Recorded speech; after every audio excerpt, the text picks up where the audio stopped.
Guys, നമ്മുടെ ടീസറിലും കണ്ട ആ ഒരു വിൻവിലി നായിക എന്ന് പറയുന്ന ആ ഒരു പാട്ടിന് വേണ്ടിയിട്ട് ആരും കാശ് മുടക്കണ്ട. അത് ഈ സിനിമയിലേ ഇല്ല. എൻ ക്രെഡിറ്റ് സീൻസ് അങ്ങനത്തെ ഒരു പരിപാടി ഇല്ല പടത്തിന്. പക്ഷേ നമ്മുടെ ക്രെഡിറ്റുകൾ കാണിക്കുന്ന ആ ഒരു സമയത്ത് ഇതിൻ്റെ ഒരു ഫീമെയിൽ വെർഷൻ മാത്രം കേൾപ്പിക്കുന്നുണ്ട്. കേട്ട് കഴിഞ്ഞാൽ പിന്നെ തോന്നുന്നു കേൾക്കണ്ടായിരുന്നു തോന്നും. കാരണം ആ പഴയ ട്രെയിലറിൻ്റെ ആ ഒരു കുറച്ച് നേരത്തെങ്കിലും ഒരു അഞ്ച് സെക്കൻഡെങ്കിലും കഷ്ടിച്ചുള്ള ആ ഒരു ലിറിക്സ് അല്ലെങ്കിൽ ആ ഒരു പാട്ട് മതിയായിരുന്നു എന്ന് തോന്നിപ്പോകും.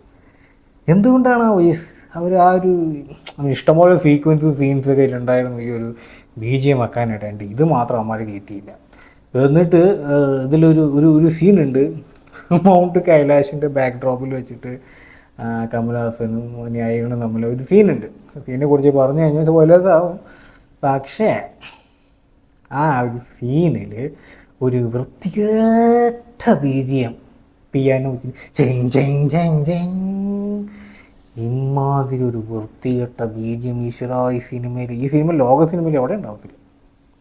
AR റഹ്മാൻ ആവാൻ സാധ്യതയില്ല BGM കൊടുത്തത്. മണിരത്നം മിക്കവാറും പറഞ്ഞിട്ടുണ്ടാവും, guys this is my modus operandi, so എനിക്കിത് ചെയ്തേ പറ്റൂ, നിങ്ങൾക്ക് ഇഷ്ടമുണ്ടോ ഇല്ലയോ എന്ന് എനിക്ക് അറിഞ്ഞുകൂടാ, this is my film, so ഞാൻ തീരുമാനിക്കും ഇതിൻ്റെ വില്ലൻ്റെ BGM എന്തായിരിക്കും എന്നുള്ളത്. വൃത്തികെട്ട BGM. പിന്നെ സിനിമയിൽ അവിടെ ഇവിടെയൊക്കെ ആയിട്ട് വീണ്ടും ഈ BGM വരുന്നുണ്ട്. അതാണ് ഈ സിനിമയുടെ മൂഡ് തന്നെ നശിപ്പിച്ച് കളഞ്ഞത്. തുടക്കത്തിൽ ഇൻട്രോ സീനിലൊക്കെ കമൽഹാസൻ്റെ ഇതുപോലത്തെ ഒരു കണ്ണടയൊക്കെ ഇട്ടിട്ട് ഗെറ്റിൽ നിന്ന് ഇങ്ങനെ തെളിഞ്ഞു വരുന്ന സീനൊക്കെ ഉണ്ട്. അതൊക്കെ കാണുമ്പോൾ രോമാഞ്ചം എന്ന് പറയും. തിയേറ്റർ മൊത്തം ഇളകി മറിക്കുകയായിരുന്നു. അതൊക്കെ നല്ല അടിപൊളി ഒരു ബിൽഡപ്പൊക്കെ ഉണ്ടായിരുന്നു പടത്തിന്. എങ്ങോട്ടൊക്കെ ഗ്രാഫിങ്ങിന് കയറി ആ ഒരു ഒറ്റ BGM കേട്ടപ്പോൾ വേണ്ടായിരുന്നു. ആ മൂടാ പോയി. ആ മൗണ്ട് കൈലാഷിൻ്റെ ആ ബാക്ക് ഡ്രോപ്പിൽ നടക്കുന്ന സീൻ കണ്ടാലറിയാം പക്കാ സ്റ്റേജാണ്. ഒരു ഒറിജിനാലിറ്റി ഇല്ലാത്ത ഒരു വൃത്തികെട്ട സ്റ്റേജ്. ആരോ പണി കൊടുത്താന്ന് തോന്നുന്നു മണിരത്നത്തിൽ. And speaking about the story, King of Kotha അങ്ങനെ പല സിനിമകളുമായിട്ട് കമ്പാരിസൺ ചെയ്യാൻ തോന്നും. ഇൻക്ലൂഡിങ് ഹോളിവുഡ് സ്ഥിരം കാണുന്ന ആ ഒരു പിന്നിൽ നിന്ന് കുത്തുന്ന പരിപാടി ഉണ്ടല്ലോ, ആകെ തന്നെ നടക്കുന്നത്. കാരണം കഥ തുടങ്ങുമ്പോൾ തന്നെ ഏകദേശം അറിയാം കഥ എങ്ങോട്ടേക്കാണ് പോകുന്നതിൽ, എങ്ങനെ ഇവർ അവസാനിപ്പിക്കും എന്നുള്ളൊരു ആകാംക്ഷ ഉണ്ടായിരുന്നു. അതും കൂടി കണ്ടപ്പോൾ എന്തോ സോ ഷെയിംഫുള്ളാ. കഥയുടെ തുടക്കത്തിലൊക്കെ വാവ് എന്നൊക്കെ കണ്ടു തോന്നും. കഥയുടെ അവസാനം ഏറ്റവും നല്ല ഇഷ്ടപ്പെട്ട രണ്ട് സീനും തുടക്കത്തിലെ കമൽഹാസൻ്റെ ശക്തിവേൽ എന്നതിൻ്റെ ഇൻട്രോ. ഇനി ഏറ്റവും അവസാന ക്ലൈമാക്സ് ഒക്കെ കഴിഞ്ഞിട്ട് ശക്തിവേൽ ഒരു പാടത്ത് നിന്നിട്ട് നമ്മളിങ്ങനെ മറ്റേ നെല്ലിങ്ങനെ കൊയ്യുന്ന ഒരു സീനുണ്ട്.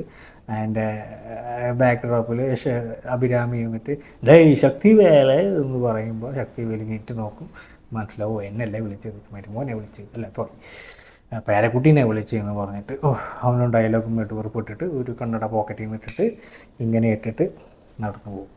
അത് നല്ല അടിപൊളി സീനാണ്. കഥ പറഞ്ഞ പോലെ പല സിനിമകളിലും കണ്ട് കേട്ട് കേൾവിക്കുന്ന ഒരു കഥ. പക്ഷേ മണിരത്നം അത് എക്സിക്യൂട്ട് ചെയ്ത രീതി പറയാനുള്ള വോയിസൊന്നും എനിക്കില്ല, എന്നാലും എനിക്ക് തോന്നിയ ഒരു കംപ്ലൈൻറ്റ് അദ്ദേഹത്തിന് കേൾപ്പിക്കേണ്ടതുണ്ട്. ഇങ്ങനെ ആയിരുന്നില്ല ഈ കഥ ഇങ്ങനെ എക്സിക്യൂട്ട് ചെയ്യേണ്ടിയിരുന്നത്. തീരെ പോരാ. ഇതിൽ സിംബുവും കമൽഹാസൻ്റെയും ഒരു എന്താ പറയുക, ഒരു ബോണ്ടിങ് ഉണ്ട്. അത് സക്സസ്ഫുള്ളി ആയിട്ട് കാണിക്കാൻ കഴിഞ്ഞിട്ടില്ല. അത് ഒന്നാമത്തത്. ഇതിൽ കമൽഹാസനും ഗ്യാങ്ങും ചെയ്യുന്ന എന്തൊട്ട് പരിപാടി, എന്ത് ഗ്യാങ്സ്റ്ററാണ് എന്നുള്ളതും വ്യക്തമായിട്ട് പറയാം. ഡ്രഗ്സ് ആണോ, മറ്റേ വെപ്പണറി ആണോ, അത് ഗുണ്ടായുസ് ആണോ, അതിനെക്കുറിച്ചിട്ടൊന്നും പ്രത്യേകിച്ചൊന്നും സിനിമ സംസാരിക്കുന്നില്ല. സിനിമ കൂടുതൽ പറയാൻ ശ്രമിക്കുന്നത് ഇവരുടെ ബോണ്ടിങ്ങിനെ കുറിച്ചിട്ടാണ്. പക്ഷെ അതങ്ങോട്ട് വർക്കൗട്ട് ആവുന്നില്ല താനും. പിന്നെ ഏറ്റവും അവസാനം Chandra Amaran, hello Chandra, hi Amaran execute ചെയ്ത രീതി ഭയങ്കര പാളിച്ചു വിട്ടു. അതിൻ്റെ ആ മൗണ്ട് കൈലാഷിലെ BGM നിങ്ങൾ നോക്കിക്കോ. നിങ്ങൾ സിനിമ കാണുമ്പോൾ ആ ഒരു സീൻ കാണുമ്പോൾ നിങ്ങൾ തന്നെ ഞെട്ടിപ്പോകും. എന്ത് വൃത്തികെട്ട BGM. ഏറ്റവും നല്ല മ്യൂസിക്കായിരുന്നു ആ ടീസറിൽ കൊടുത്തിട്ടുണ്ടായിരുന്നത്. അത് ഈ സിനിമയിൽ എവിടെയും ഉപയോഗിച്ചില്ല കുമാർ. എവിടെയോ എന്തൊക്കെയോ ഒരു ചീഞ്ഞ് നാറുന്നുണ്ട്. ഇതിൻ്റെ ടീമിൽ തന്നെ ആരോ ഇവർക്കിട്ട് ചിലപ്പോൾ പണി കൊടുത്തതായിരിക്കും. എന്തോ അവരെന്തോ നോട്ടീസ് ചെയ്ത് പോയത് എന്തോ സോ സ്ട്രേഞ്ച്. എന്നിരുന്നാലും കണ്ടിരിക്കുക. ഇന്ത്യൻ ടൂവിനേക്കാളും എന്തുകൊണ്ടും ഭേദമാണ്. My God. അത് വെച്ച് കമ്പയർ ചെയ്യുമ്പോൾ ഇതിന് 2-3 തവണ പോയിരുന്ന് കണ്ടാലും കുഴപ്പമില്ല. അത് പറയാതിരിക്കാൻ വയ്യ. സോ ഗൈസ്, അത്ര പക്ക ബോറൊന്നുമല്ല. സീരിയസ്ലി റിവ്യൂസൊക്കെ പലതും കണ്ടപ്പോൾ തഗ്ഗില്ല, ലൈഫില്ല എന്നൊക്കെ പറയുന്നത്. പക്ഷേ ഒരു ഒരു ഒരു ഒരു എന്താ പറയുക, ഇനീഷ്യേറ്റീവ് ഉണ്ടായിരുന്നു ഇവർ കമൽഹാസനും ടീമിൻ്റെയും സിംബുവിൻ്റെയൊക്കെ ഭാഗത്ത് ഈ ഒരു ഫിലിമിനെ എന്താ പറയുക, ഇവരുടെ ആ റോൾസിനെ ഒന്ന് എടുത്ത് കാണിക്കണമെന്നില്ല. അവരവരുടേതായിട്ടുള്ള ആ ഒരു കാലിബർ, ആ ഒരു സ്റ്റാൻഡേർഡൊക്കെ ഈ സിനിമയിൽ ഉടനീളം തന്നെ മെയിൻറ്റെയിൻ ചെയ്തിട്ടുണ്ട്. എക്സിക്യൂഷൻ ഭാഗത്ത് എവിടെയോ ഡയറക്ഷൻ എവിടേക്കോ എന്തൊക്കെയോ ഒരു പാളിച്ച വന്നിട്ടുണ്ടെന്നുള്ളത് സമ്മതിക്കാതിരിക്കാൻ പറ്റുന്നില്ല. It's unbelievable how come Mani Ratnam missed those points. Kind of unbelievable, very very unbelievable. പക്ഷേ മണിരത്നത്തിൻ്റെ സ്റ്റൈൽ നോക്കിക്കഴിഞ്ഞാൽ അറിയാം ഒട്ടുമിക്ക സിനിമകളും ശരിയൊക്കെ ഫ്ലോപ്പ് തന്നെയാണ്. എന്ന് പറഞ്ഞുകൊണ്ട് ഗൈസ്, ഇതിൽ വലുതൊന്നും വരാനില്ല. പക്ഷേ തമിഴ്നാട്ടിൽ 2025 ഇതുവരെ ഹയസ്റ്റ് ഗ്രോസിങ് സിനിമകളിലെ ലിസ്റ്റിൽ പെട്ടതാണ് തഗ് ലൈഫ്. പോസ്റ്ററിൽ കാണുന്ന ആ ഒരു തഗ് കണ്ടല്ല, ടീച്ചറിൽ കാണുന്ന ആ തഗ് സിനിമയിൽ എവിടെ ഇല്ല.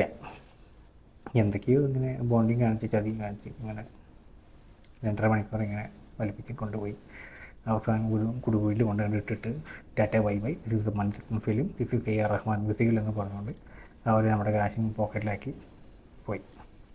അത്രയേ ഉള്ളൂ. അടുത്ത മൂവി റിവ്യൂമായിട്ട് വരാം. As usual. Stay tuned.